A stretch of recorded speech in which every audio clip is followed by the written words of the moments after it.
దానికి ఒక్కొక్క ట్వీట్కి నీట్గా జవాబిస్తాం. పరిపాలనలో స్థిరమైన గవర్నెన్స్ ఇచ్చేదానికి కట్టుబడి ఉన్నాము. ఆర్థిక పరిపాలన ఇచ్చే మంచి ప్రభుత్వం అది. ఖచ్చితంగా తప్పులుంటే సరిదిద్దుకుంటాము, కరెక్ట్ ఉంటే ఇది కాదు మీరు చెప్పింది తప్పు అని ఖచ్చితంగా గర్వంగా మీకు చెప్తాం. నిన్న మీరు ఒక బేసిక్గా నాలుగు ట్వీట్లు వేశారు, చాలా ఉన్నాయి. దాంట్లో బేసిక్గా అంటే గవర్నమెంట్ యొక్క అప్పులు జిఎస్డిపి కంటే ఎక్కువైపోయినాయి ఇన్ పర్సంటేజ్ టర్మ్స్ అని.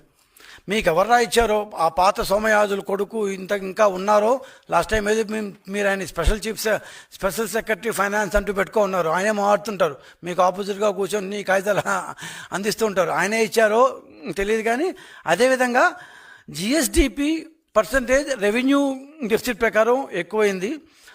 సో తీసుకున్న అప్పులు క్యాపిటల్ ఎక్స్పెండిచర్కి వాళ్ళలేదు.